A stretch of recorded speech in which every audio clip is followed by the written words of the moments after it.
Bom, tá aí, dobrado.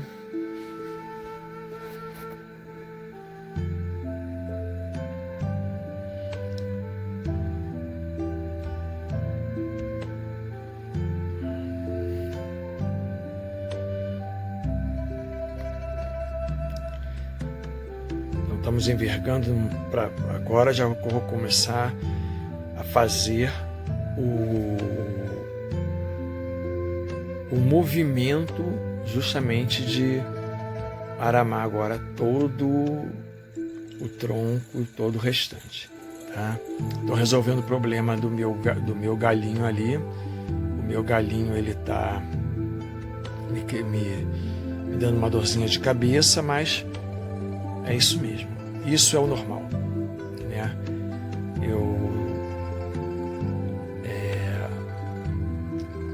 Vou buscar isso mesmo, vou buscar agora levá-lo para baixo, né? Vou amarrá-lo no vaso. E isso é complicado porque eu tenho que amarrar fazendo com que ele fique exatamente no ponto em que o tronco que será a cascata sai do ginho do Shari. E aqui ainda não está definido. A imagem fica um pouco escura, mas daqui a pouco ela vai clarear. E aí vocês perceberão que as marcas que tem nesse tronco são marcas visivelmente feitas pelo homem. Isso nunca é bom para um bonsai. O bonsai, ele não pode ter indicativo de que o homem tocou. Ele tem que apresentar, ele tem que aparentar a naturalidade, né? Se você quer um tronco morto ou um galho morto, esse tronco ou galho morto, ele tem que parecer ter sido destruído pela natureza, né?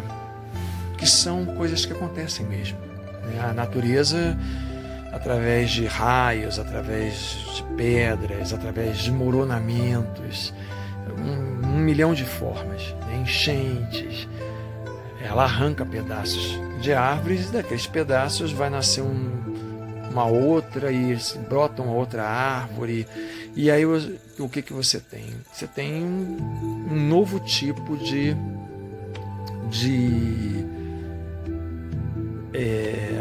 um novo estilo de árvore, diferente daquela anterior, com pedaços quebrados, com pontas. E é por isso que a gente cria esses estilos de bonsais, né? Eles nada mais são do que observações da natureza. Os primeiros bonsaístas, eles observavam muito a natureza, né? Então, o que eles percebiam era isso: existiam árvores quebradas, existiam partes de árvores mortas, e aquilo aumentava a impressão do envelhecimento. Porque, é claro, se partes foram quebradas, partes estão mortas e estão ali presentes, aquilo faz parte da história da árvore, né? Aquilo faz parte de uma longa história da árvore.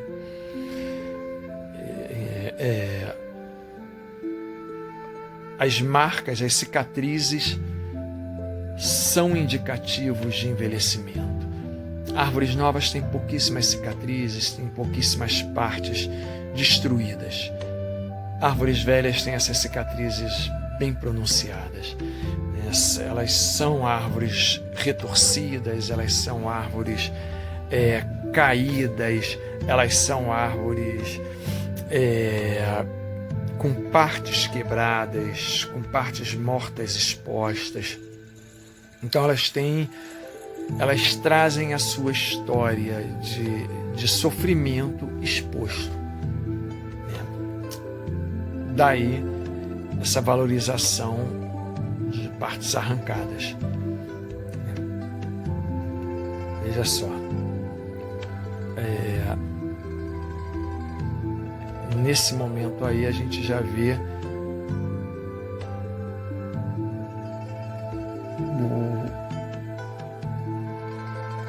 um novo estágio, né?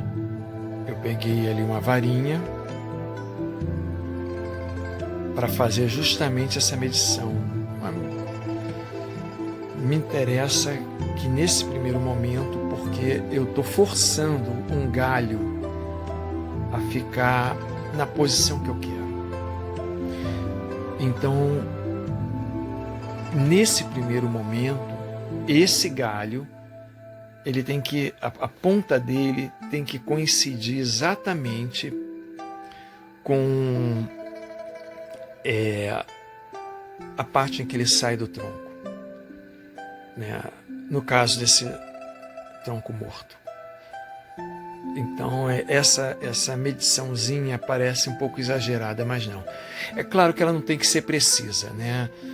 Uma coisa que é muito importante, a precisão, a minúcia na medição, ela também é algo prejudicial à estética do bonsai. Porque na natureza, nada é minucioso. O que é minucioso é o que é planejado pelo homem. O que é geometricamente perfeito, o que é geometricamente definido é o que o homem faz. Na natureza as coisas são adaptadas. Então elas seguem uma harmonia. Mas uma harmonia, vamos dizer assim, por arredondamento, né? Uma harmonia, esse arredondamento entre aspas, né? Uma harmonia por aproximação, né? Uma harmonia visual. Se você medir, você vê que as coisas não estão exatamente onde deveriam estar. Mas quando você olha, você sente que o todo é harmônico, que existe uma linha invisível ligando todos aqueles pontos, né, do galho, todas aquelas pontas de galho, e que dão uma forma que te interessa, que é justamente a que você quer. Então isso é muito importante. Que exista uma estética, que exista uma coincidência, mas que essa coincidência não seja exagerada. A harmonia tem que ser mantida, mas não pode ser perfeita, ela não pode ser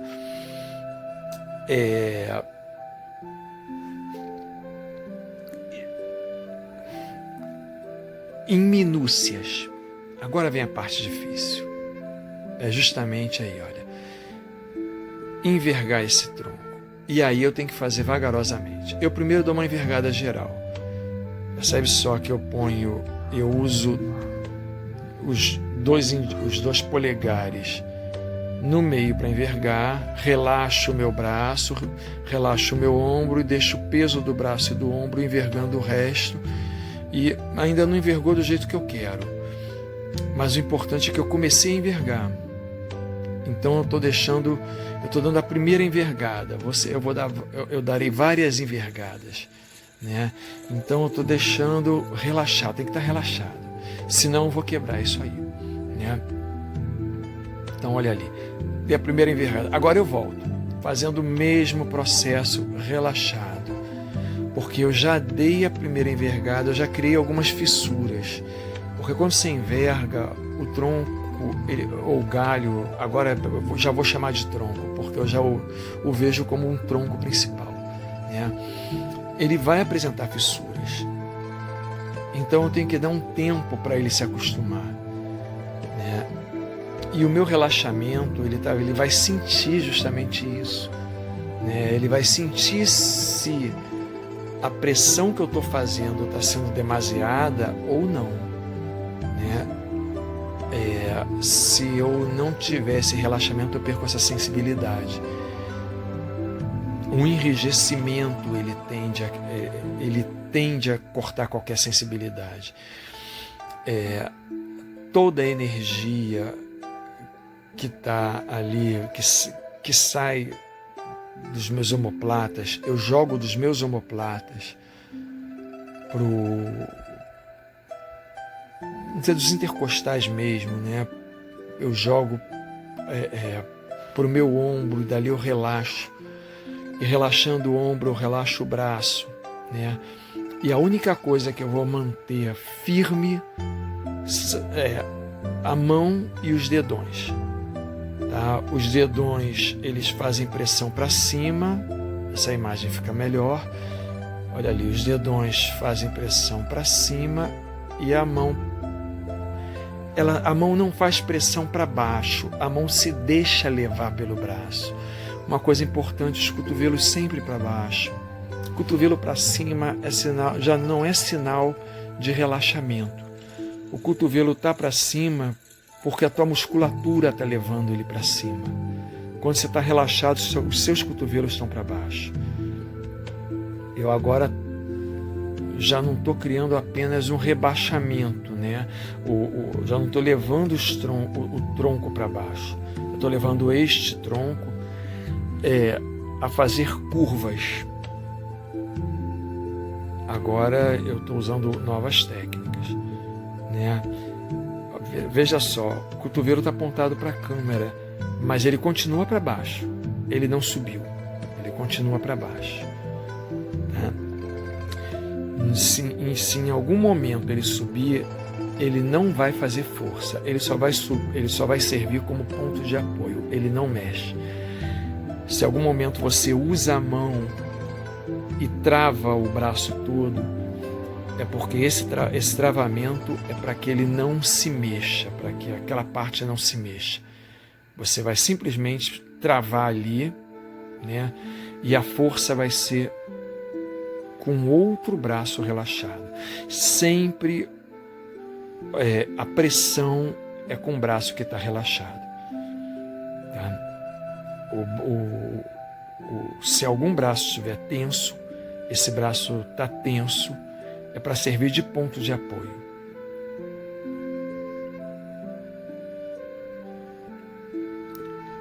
Os chineses, eles, em troncos mais grossos, eles costumavam fazer o que os bonsaístas, agora muitos bonsaístas utilizam. Eu já ouvi críticas a esse método.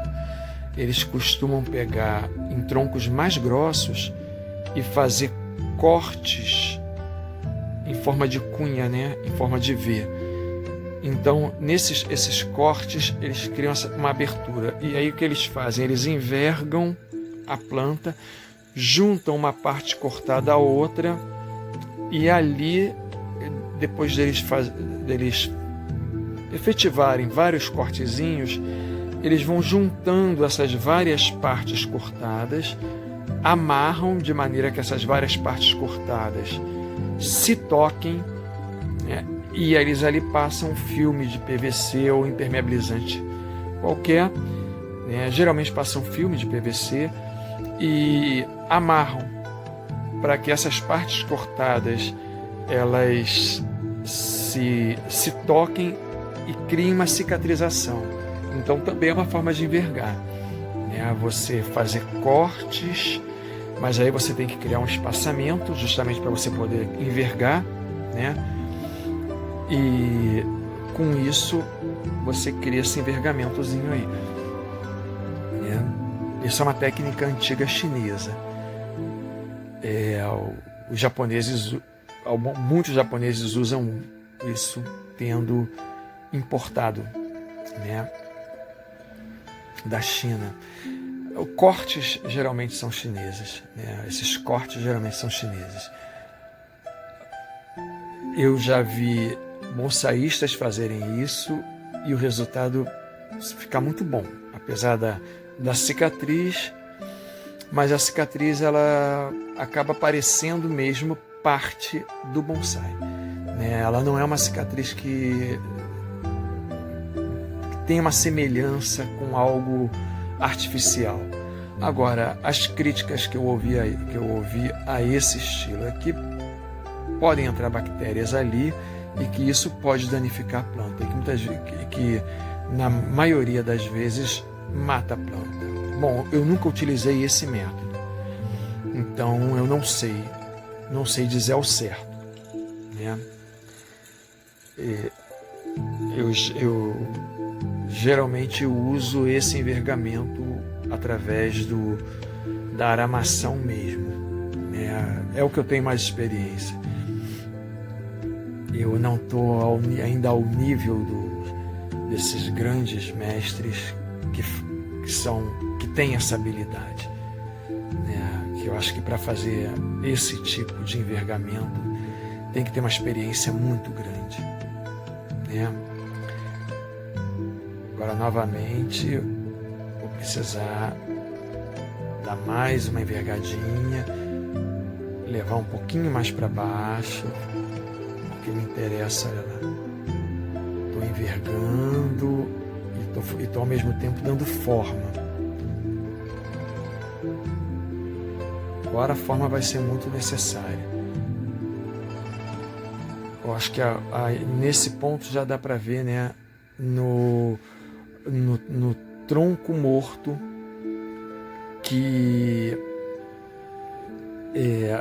olha ali, existem cortes que você percebe que não são cortes feitos pela natureza, que são cortes feitos por facão mesmo. Isso eu não vou mexer agora, né? Por quê? Porque se eu mexer nisso agora, acaba sendo muita coisa para a planta. Eu estou mexendo numa parte muito traumática, que é o tronco. No momento que eu estou fazendo eu estou envergando, né? Eu estou fazendo essas curvaturas no tronco, eu estou criando microfissuras. Então é um momento traumático. Se eu começar a mexer nesse tronco morto, se eu começar a querer modelar, eu vou acabar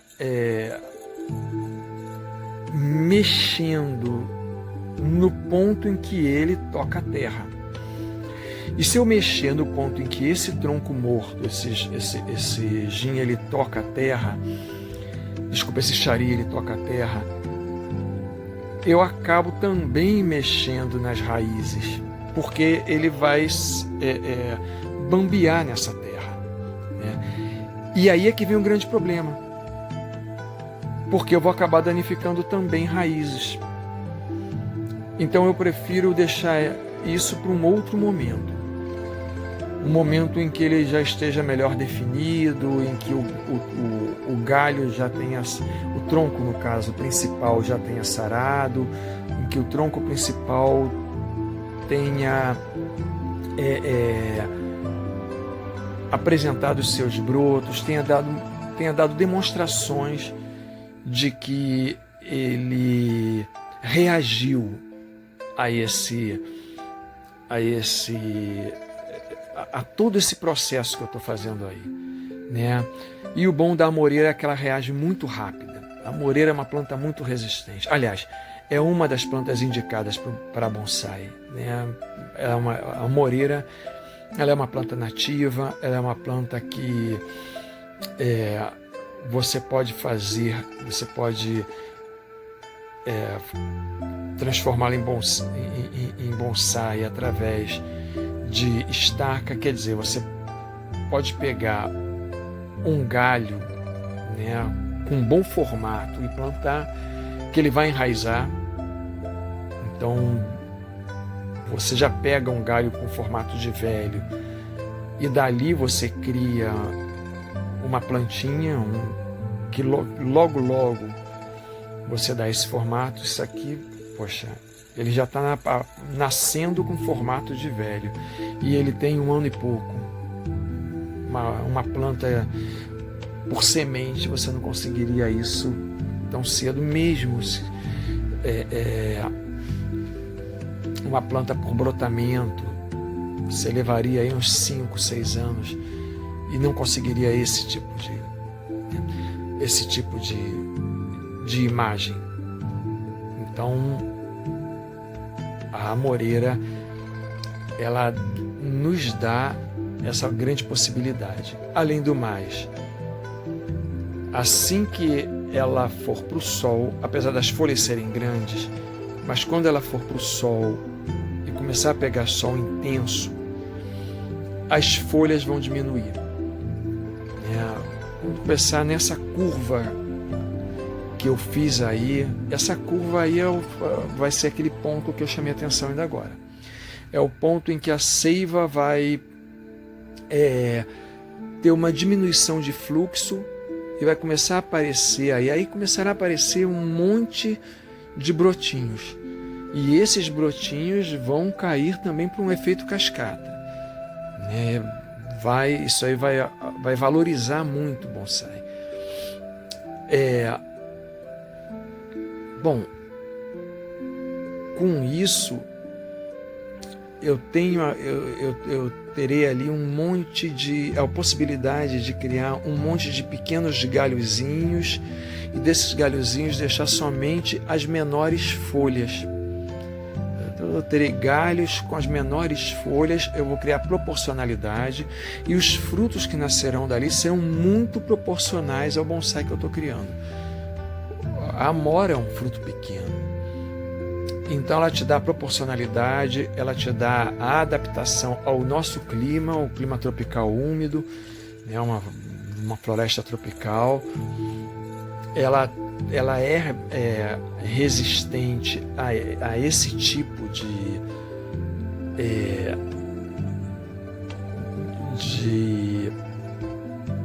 incisão, incisão não seria a palavra, mas a esse tipo de intervenção que eu estou fazendo.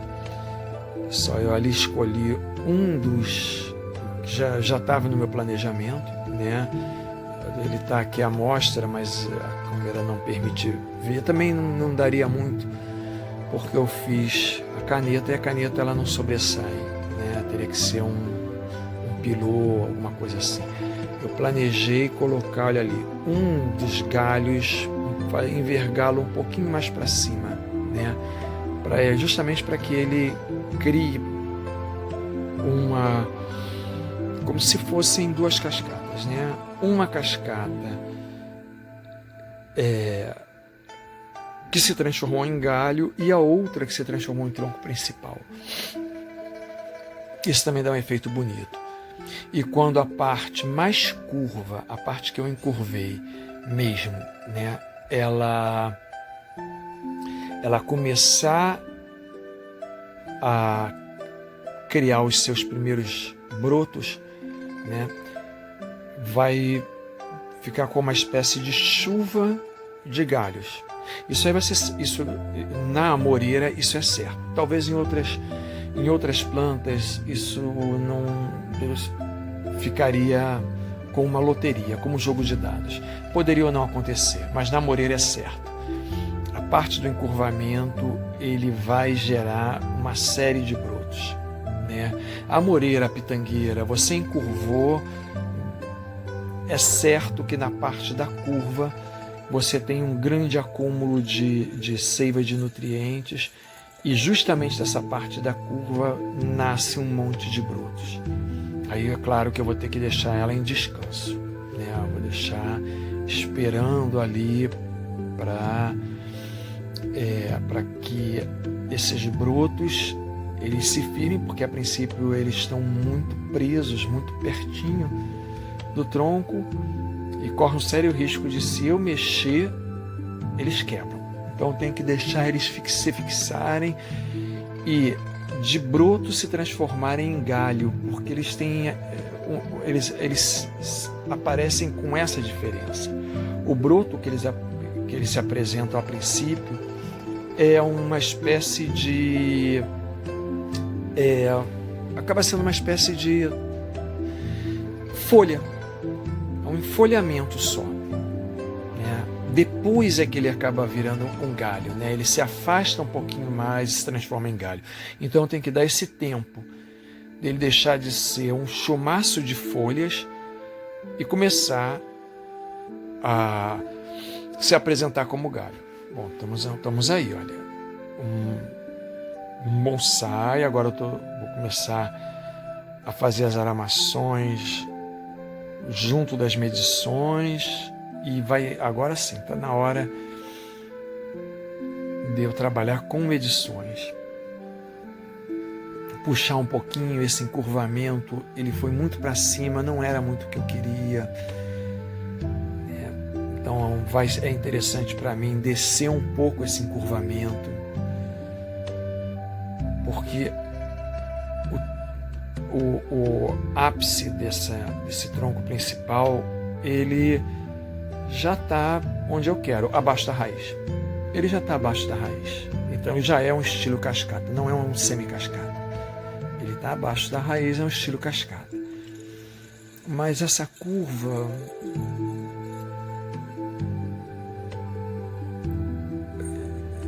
eu terei que trabalhar melhor ela. Essa subida acompanhada dessa descida não é bem o que eu quero. Eu quero que ela tenha uma descida mais abrupta, né? Isso vai me interessar muito mais. Uma descida bem mais abrupta. Então, aí isso vai ser interessante. Isso vai ser muito interessante para mim. Pronto. Prendi agora, porque com toda essa aramação, o meu galinho pequenininho ali, ele teve uma mudança, né? Ele saiu um pouco da onde ele estava. Então agora eu tive que remodelar ele. Isso acontece. Isso aí é normal. Isso acontece muito. Agora a gente tem que dar uma estudadinha nisso. Vamos lá, começam as medições, os cortes. Alguns galhos tem que cortar mesmo, algumas folhas eu tenho que cortar porque já estão fora do planejamento. O planejamento em croquis é muito teórico. Na hora que você começa a mexer na planta é que você vê que o seu croquis ele precisa de algumas alterações. O croquis ele é o ideal, né? Mas nem sempre o ideal é o que a planta permite que você faça. Então a planta vai me dar possibilidades de me aproximar mais ou menos do croquis. Então eu vou jogar com probabilidades de aproximação do meu croquis. Porque também, se eu forçar a planta além do que ela me permite, eu perco ela. Eu perco partes importantes dela. Então eu tenho que estar o tempo inteiro sentindo. Daí a história do relaxamento que eu coloquei num vídeo anterior, né?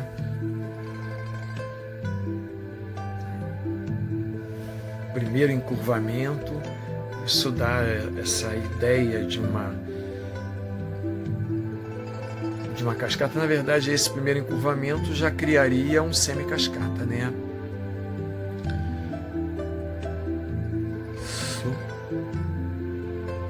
Dei ali uma cortadinha.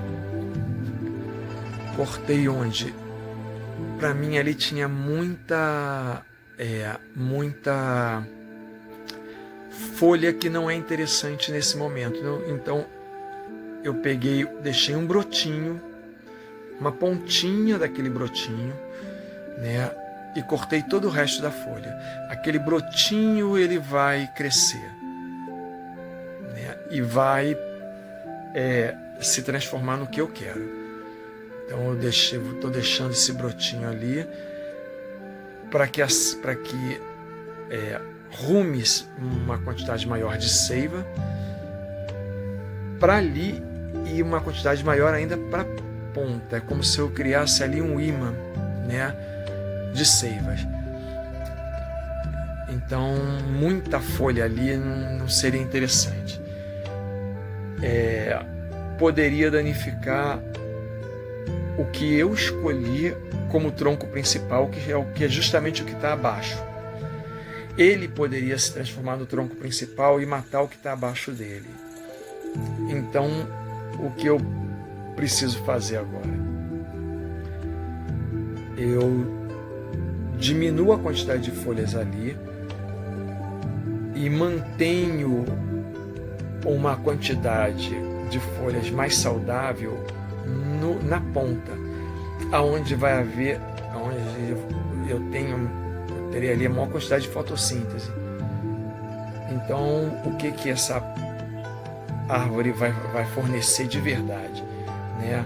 A seiva vai ser projetada para a ponta que está abaixo da raiz, que ela não foi projetada para fazer, o que eu estou criando para ela.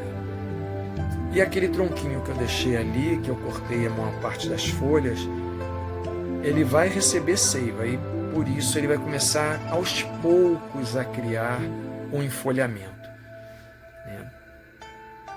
E quando ele for criando aos poucos um enfolhamento, ele vai gerando nele um tronco, que seria ali um semicascata, né? Mas ele não se torna um tronco principal, ele se torna um galho e dá um aspecto bonito nele, né? Ele cria quase que como que, assim, entre aspas, um chifrezinho nesse meu bonsai, né? Que nesse momento é um semi-bonsai porque não está em bandeja. Esse momento é apenas uma obra de jardinagem. A diferença da jardinagem para o bonsai é essa. A jardinagem você faz o que você quer em qualquer planta, sem seguir a estética de um bonsai e sem colocá-la numa bandeja. A partir do momento que você coloca uma planta de jardim, um arbusto ou uma árvore em miniatura de jardim numa bandeja, seguindo a estética tradicional de um bonsai, aí você deixa de fazer uma jardinagem comum, vamos dizer assim, né? Não que o bonsai seja tão especial, mas uma jardinagem comum, e você entra num campo específico, que é o do bonsai, que segue regras mais tradicionais. A jardinagem tem regras mais soltas, mais criativas, né? O bonsai ele tem algumas questões, algumas regras de estéticas que são bem engessadas, né? Se você sair daquelas regras, você já não considera um bonsai. Eu quero fazer do jeito que eu quero fazer isso assim, assim, assim. Você já não está trabalhando com bonsai. Vou fazer o bonsai de uma jiboia. Olha, de uma jiboia você não vai conseguir fazer porque você não vai apresentar um tronco lenhoso. Então o bonsai ele tem algumas regras que são tradicionais, né? Qualquer outro arranjo está dentro da jardinagem, mas não está nesse campo aí, né? Então olha ali, eu dei agora sim, eu chamei amarrando no próprio vaso, chamei o envergamento um pouco para baixo, né? Para que essa árvorezinha ela fique do jeito que eu quero. Ela tem que ter a estética que eu imaginei no croquis, ou, como eu falei, o mais próximo possível do que eu imaginei no croquis.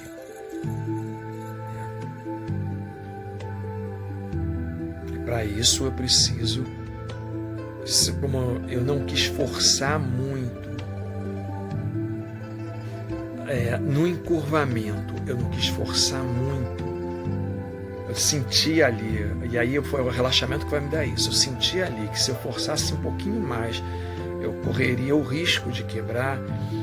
Então eu preferia fazer a amarração, né, de um tronco aramado. tenho ali, olha, um galho descendo estilo cascata por dentro, eu tenho um outro indo por fora e eu tenho o tronco principal em estilo cascata indo bem por fora mesmo, que eu pretendo que seja o ápice da planta. É claro que futuramente, até pela consistência do tronco principal, eu terei que cortar todos esses arames, todas essas voltas de arames, né? E aí eu terei que rever isso, eu terei que reencurvar, né? Talvez acentuar um pouco mais essa curva, mas aí o que vai me mostrar isso aí, a curva é mais ou menos essa, a curva que eu imaginei, é mais ou menos essa aí, né? O que vai me mostrar se eu preciso ou não acentuar mais ou deixar como tá, é a quantidade de galhos que vai nascer na curva. A quantidade de galhos que nascerá nessa curva aí é que vai me mostrar isso aí, é que vai me mostrar se eu preciso ou não aumentar esse encurvamento. Então tá aí. O estilo que eu quero, ele já está pronto como um pré-bonsai. É pré-bonsai porque ele ainda pode sofrer modificações, né? Então fará parte da vida dele até ele ser embandejado, sofrer algumas alterações. Eu agora começo a dar umas entortadinhas para fazer justamente aquele ajuste. O que seria o ápice, né? No caso ali, a ponta que está abaixo do vaso, ele terá que coincidir com a parte em que o tronco principal sai do tronco morto. Isso é muito importante. O tronco principal tem que coincidir com a ponta, né? É estético, é harmônico. São aquelas regras meio rígidas que eu falei, que faz a divisão do que é um bonsai para qualquer outra forma de jardinagem, né?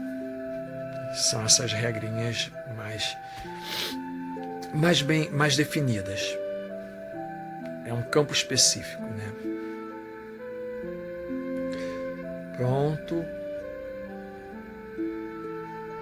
É o que eu quero. Está terminado, está definido. Tá aí a medição feita.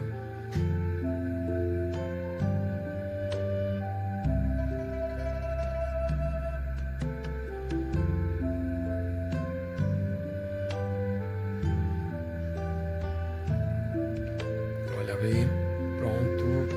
Talvez eu precise colocar um aramezinho ou outro.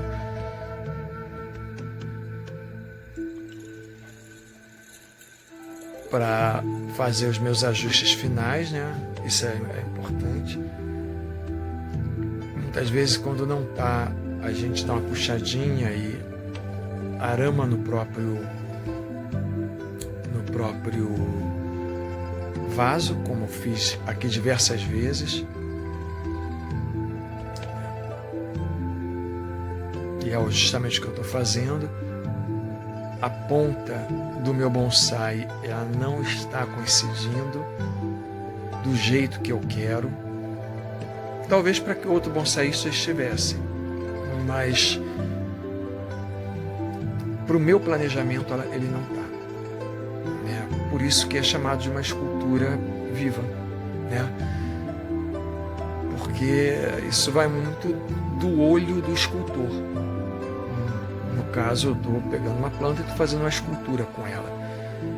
A minha escultura é transformá-la em algo semelhante a uma árvore velha. Uma árvore secular. É claro que ela ainda não parece, né? Aí, correndo o risco de me tornar repetitivo, por isso chamamos de pré-bonsai. Então, agora aramo ali a ponta para criar essa coincidência. E aproveito, já criei um encurvamento. Como eu falei em vídeos anteriores, eu gosto muito de encurvamentos no tronco. Eu acho que o encurvamento sempre dá uma harmonização. O encurvamento é uma coisa bonita. A curva, ela traz tranquilidade, ela traz calma, né?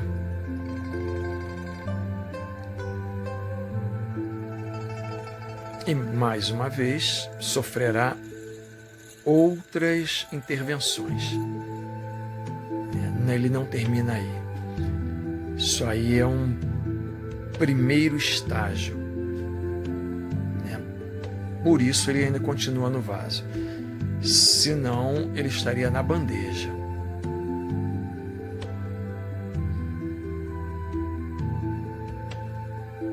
Pronto. Terminando essa aramaçãozinha aí, para deixá-lo bem preso, bem a descida bem pronunciada, como se realmente estivesse acompanhando a linha de uma montanha, se projetando, né, pela vertente de uma montanha, como a gente vê em algumas árvores mesmo, né?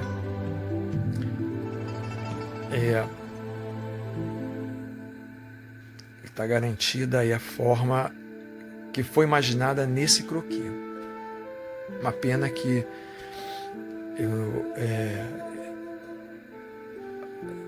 o melhor material para fazer o croquis seja um lápis, seja, nesse caso foi uma caneta. Então ele fica muito pouco visível para ser apresentado à câmera, né? Não daria para ver o que eu imaginei ali, mas é algo parecido.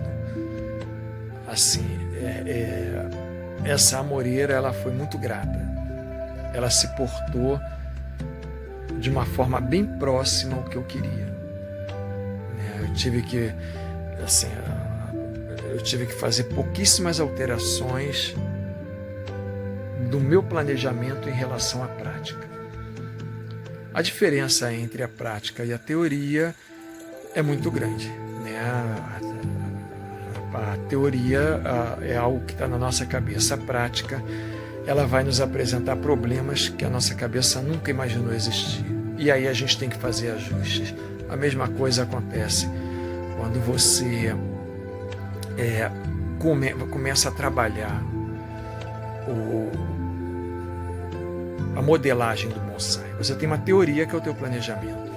Só que na hora de você colocar em prática, surgem problemas que você nunca imaginou. Que no seu croquis não estavam presentes. E aí sim, a coisa começa a ficar complicada e você tem que dar soluções. Soluções que o seu croquis não apresenta. Aí são os ajustes que eu estou falando. Então essa amoreira, ela se mostrou muito grata, né, nessa relação. Ela ficou bem próxima ao que eu queria. Nesse primeiro estágio. Agora tem que esperar os brotamentos naquela parte de maior encurvamento. Aí eu vou ter que fazer um novo croquis. Porque aí eu vou ter que trabalhar com chuvas de galhos vindos ali de cima, se eu vou ou não mantê-los.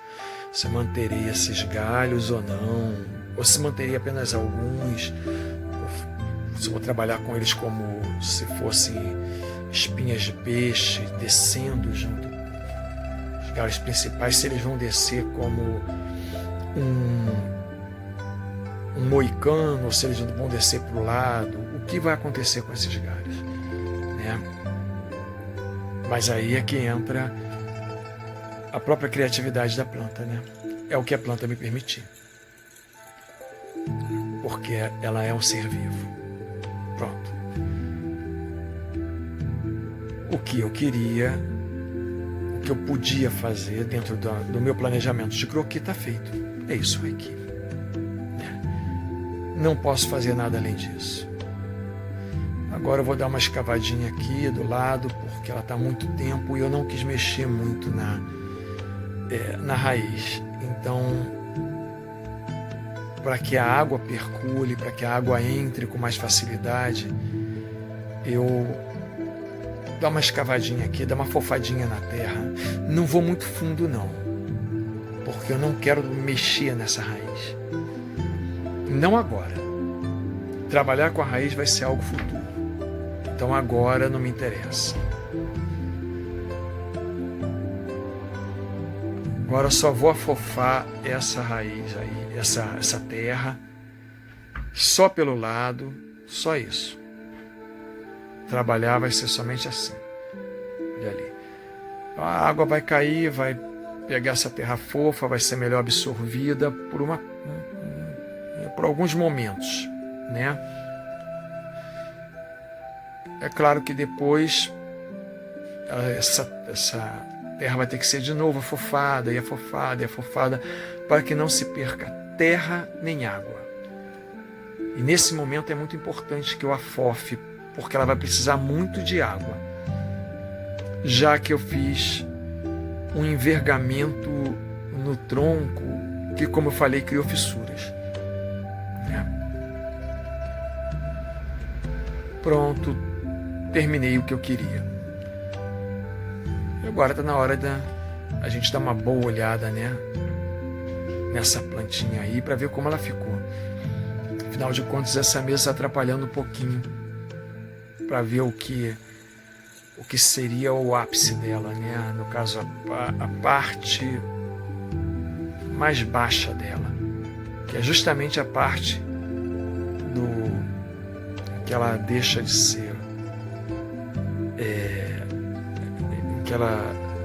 em que ela passa da raiz, né? Ao colocar ali um pouquinho de adubo, né? Esse pouquinho de adubo não vai fazer mal nenhum, ainda mais para uma planta que sofreu uma intervenção dessas, né?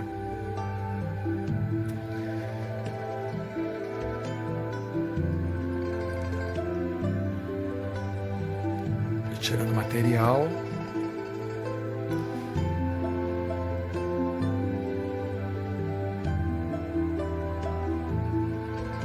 Vamos dar uma olhada agora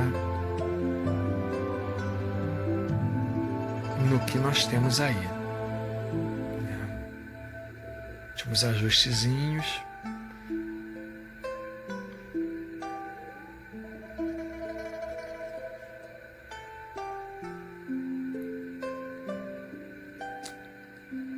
Pronto. Resolvido.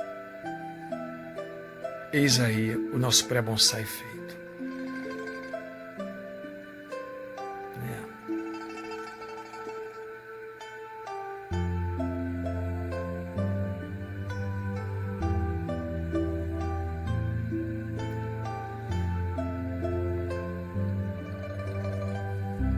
Sempre uma conferidazinha boa, né? Não faz mal a ninguém.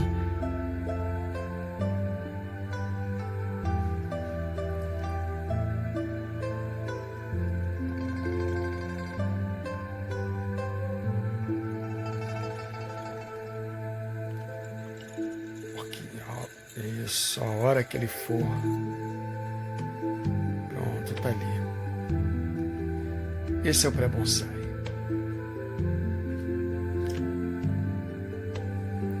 É assim que ele vai agora para o seu descanso e depois para o sol.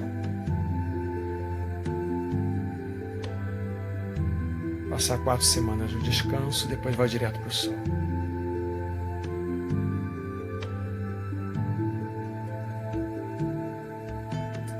Observa as linhas de coincidência, a parte que ele toca o tronco principal. E é isso. Trabalhoso, né? Muito trabalhoso, mas compensa. Vai ficar muito bonito.